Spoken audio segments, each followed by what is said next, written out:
Hello everyone. आज के इस सेशन में हम बात करने वाले हैं लेमार्क के सिद्धांत के बारे में। जो लेमार्क थे ये पहले ऐसे व्यक्ति थे जिन्होंने विकास के बारे में कुछ बात बताई थी।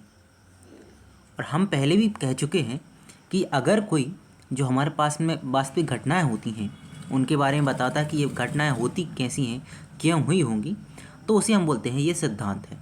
तो इन्होंने विकास के बारे में बताया कि आखिर जीवों का विकास कैसे हुआ होगा। तो इन्होंने जो बात बताई थी उसी को हमने बोल दिया थ्योरी, यानी सिद्धांत बोल दिया। जो लेमार्क थे इनके सिद्धांत का नाम था अर्जित लक्षणों का वंशानुगत सिद्धांत। अब इनका नाम ऐसा ही क्यों पड़ा इस सिद्धांत का, चलिए हम डिटेल से बात करते हैं।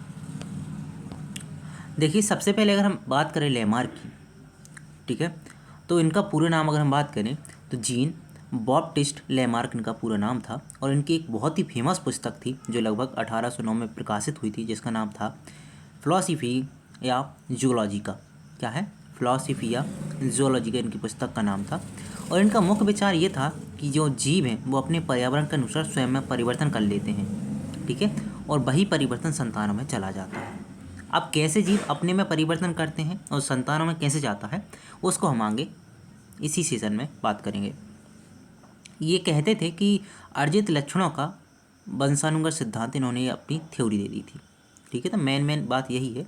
और सबसे इम्पोर्टेंट बात ये रखना कि जो विकास से संबंधित सिद्धांत है इन्होंने सबसे पहले दिया था, ठीक है। तो आपसे पूछ सकता है सबसे पहले विकास से संबंधित सिद्धांत किसने दिया, तो आप बोला लेमार्क ने दिया था, ठीक है। तो अगली हम बात करते हैं, इन्होंने सिद्धांत है ना वो 3-4 प्रकार से बांट दिया था, ठीक है। तो हम बोल सकते हैं कि जो सिद्धांत हमारे पास एक पूरा का पूरा विकास का सिद्धांत है। विकास आखिर हुआ कैसे होगा, तो इन्होंने अपनी जो थ्योरी है ना 3-4 प्रकार से बांट के दी थी। पहली थ्योरी में इन्होंने बोला कि जो विकास हुआ होगा जीवों का वो हुआ उनके अंग जो है वो उपयोग कर रहे हैं या फिर नहीं कर रहे हैं। तो हम बोल सकते हैं अंगों के उपयोग और अनुपयोग के आधार पर जीवों का विकास हुआ होगा। इनका कहना ये था कि जो जीव होते हैं वो जिस अंग का ज़्यादा उपयोग करते हैं वो विकसित हो जाता है और जिस अंग का कम उपयोग करते हैं वो लुप्त हो जाता है। जैसे कि इन्होंने उदाहरण दिया था कि हमारे पास जो जिराफ थे पहले, वो जिराफ पहले क्या हो गए, छोटी गर्दन वाले जिराफ थे। लेकिन अब नीचे की घास खत्म होगी तो जिराफ को खानी पड़ रहे हैं बड़े बड़े, जो हमारे पास बड़े बड़े पेड़ थे ना उनके ऊपर वाली पत्तियों को खाना पड़ रहा है। तो इन्होंने क्या किया, जो जिराफ थे उन्होंने अपने पैरों को ऊपर किया और गर्दन को हमेशा क्या है ऊपर के पत्ते खाने के लिए ऊपर किया, ठीक है। तो इन्होंने बोला कि जो जिराफ है ना उनका गर्दन को ऊपर किया, पैर को ऊपर किया, तो इसलिए इनकी जो गर्दन है वो लंबी हो गई और पैर आगे कैसे हो गए, बड़े हो गए। ये मानना किसका था, ये मानना था लेमार्क का। तो इन्होंने क्या बोला कि जिराफ ने अपनी गर्दन और पैरों का ज़्यादा प्रयोग किया तो वो ज़्यादा विकसित हो गए, वो ज़्यादा लंबे हो गए, ठीक है। और वहीं दूसरी बात करते हैं, सांपों के बारे में बात करते हैं कि जो सांप थे इनके पास पहले पैर पाए जाते थे, लेकिन बिलों में अंदर जाने के लिए इन्होंने पैर का कम उपयोग किया। जब इन्होंने पैर का कम उपयोग किया तो इनके पैर लुप्त हो गए, ऐसा कहना था लेमार्क का, ठीक है। तो जो सांप है, सांप ने पैरों का कम उपयोग किया, इसलिए कम उपयोग से इनके पैर क्या है, लुप्त हो गए। तो सीधी सिंपल बात है, इसको हम कैसे याद रख सकते हैं इस नियम को, तो इस नियम को आप ऐसे याद रख सको, सीधी सिंपल ट्रिक है, जो ज़्यादा काम करेगा उसी का नाम होगा और जो काम नहीं करेगा वो बेनाम हो जाएगा। तो जैसे सांप के पैरों ने काम नहीं किया, बेनाम हो गए, और जिराफ के आगे वाले पैरों ने और गर्दन ने काम किया तो वो उनका नाम हो गया और वो बड़े हो गए, ठीक है। आप इसको ऐसे याद रख सकते हो। दूसरा, इन्होंने अपना नियम दिया अपने सिद्धांत में कि पर्यावरण का प्रभाव भी जीवों पर पड़ता है। अब ये कैसे पड़ता है, तो इनका कहना ये था कि जो हमारे पास पर्यावरणीय परिस्थितियाँ होती हैं जीवों के शरीर में परिवर्तन लाती हैं। जैसे जीव बदलते माहौल के अनुसार खुद को भी ढाल लेते हैं। इनका कहना था कि जैसे अगर मौसम बदलेगा ना तो जीव खुद को उसमें ढाल लेंगे। उदाहरण के लिए इन्हें बोला था गिरगिट का रंग बदल जाता है।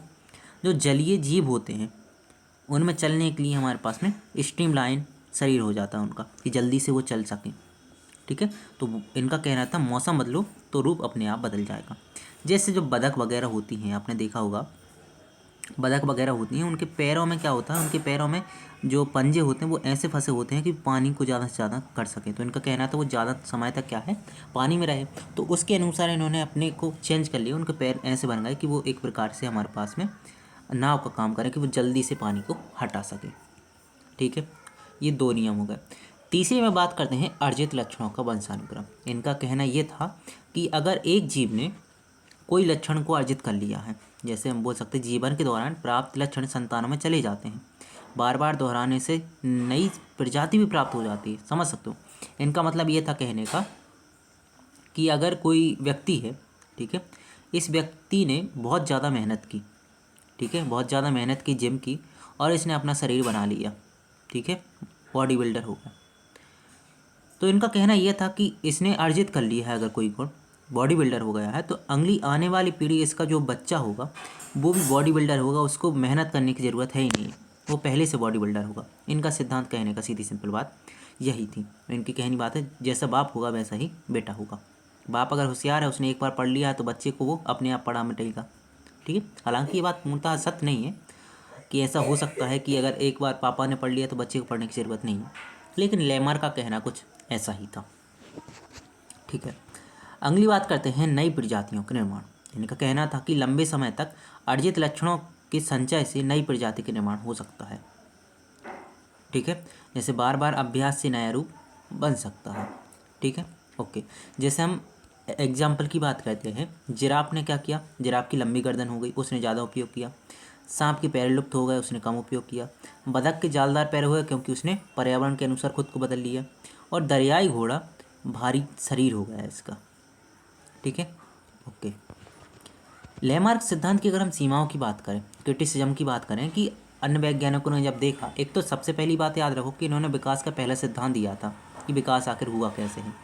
तो सबसे अच्छी बात तो यह है कि इन्होंने शुरुआत तो की, लेकिन जब कोई शुरुआत करता है तो टोकने वाले कई आ जाते हैं। तो कई वैज्ञानिक आए और उन्होंने इनको टोका, किस बात पे, कि अर्जित लक्षण वंशानुगत नहीं होते, ठीक है। पहली बात ये थी, जो अर्जित लक्षण आप बोल रहे हो कि एक व्यक्ति ने किसी चीज़ को अर्जित कर लिया है, वो उसके आने वाली पीढ़ी को मिल जाएंगे, ऐसा कभी पॉसिबल हो नहीं सकता विज्ञान में। तो इसलिए ये बात इनकी गलत हो गई। दूसरी बात अगर हम बात करें, आनुवांशिकी के अनुसार लक्षण जीन से मिलते हैं। जो आनुवांशिकता है हमारे पास में, वो क्या बोलते हैं, जो लक्षण होंगे बच्चों को वो किससे मिलेंगे, हमारे पास जो जीन होते हैं ना उनसे मिलते हैं। जबकि हमारे पास लेमार्क बोल रहे थे कि जो लक्षण हैं वो अर्जित, मतलब एक बार अर्जित कर लिए तो वो डायरेक्ट मिल जाएंगे। तो ये भी इनकी थ्योरी गलत हो गई। और दूसरी आती है बीसमान का प्रयोग। जो बीसमान है, इन्होंने एक प्रयोग किया, ठीक है, इनको गलत सिद्ध करने के लिए। इन्होंने क्या किया, चूहा लिए और चूहे की कई संतानों का अध्ययन किया और हर बार क्या किया, उसकी पूंछ काट दी चूहे की। ये लगभग इन्होंने 10 से 50 बार किया हर एक पीढ़ी में। और फिर देखा, देखो लेमार का कहना तो ये था कि अगर एक बार किसी चीज़ को आप उपयोग नहीं कर रहे, मान के चलो इन्हें काट दी चूहे की पूंछ, तो अगली कुछ पीढ़ियों के बाद चूहे की पूंछ उगनी नहीं चाहिए थी, लेकिन यहाँ पे चूहे की पूंछ उग रही थी। तो इन्होंने अपने प्रयोग से, बीसमान ने लेमार को गलत सिद्ध कर दिया कि आप जो बात बोल रहे हो कि एक बार अगर कुछ लुप्त हो जाए तो वो दोबारा नहीं आता, तो ये बात गलत है, वो दोबारा भी आ सकता है, ठीक है। तो आप याद कैसे रखोगे, तो सीधी सिंपल बात है, बहुत आसान ट्रिक है कि इन्होंने 4 सिद्धांत दिए थे। तो याद रखना, यूपीआई है ना, आपने नाम सुना होगा यूपीआई, और यूपीआई एन, या फिर याद रखो यूपीआई जो है ना न्यू फोन में इंस्टॉल कर रहे हैं हम, ठीक है। तो इसे याद कैसे रख सकते हो कि यूपीआई जो है ना न्यू फोन में इंस्टॉल कर दो। यू से याद रखना कि यूज और डिसयूज के आधार पे, मतलब जो काम करेगा उसका नाम होगा, जो नहीं करेगा वो बेनाम हो जाएगा। वहीं पी का याद है पर्यावरण, पी से याद क्या रखोगे, पर्यावरण के आधार पे भी अनुकूलन हो सकता है। इनहेरिटेंस मतलब आनुवांशिकता के आधार पर बोल सकते हैं कि अर्जित लक्षण दूसरे व्यक्ति में जा रहे थे, और जब ज़्यादा ही जा रहे थे तो एक हमारे पास न्यू स्पीशीज का जन्म हो रहा था। एग्जाम क्या क्या पूछ सकते हैं आपसे, जैसे लेमार का सिद्धांत क्या है, तो आप बोलना अर्जित लक्षणों का सिद्धांत है इनका। अर्जित लक्षणों का वंशानुगत सिद्धांत किसने दिया था, तो आप बोलना लेमार्क ने दिया था। जैराफ की गर्दन उदाहरण किसने दिया था, लेमार्क ने दिया था, ठीक है। लेमार्क का सिद्धांत किसने गलत किया, तो आप बोलना बीसमान नामक एक वैज्ञानिक थे, इन्होंने चूहे की पूंछ को काट काट कर प्रयोग किए और इन्होंने इसको गलत सिद्ध किया था।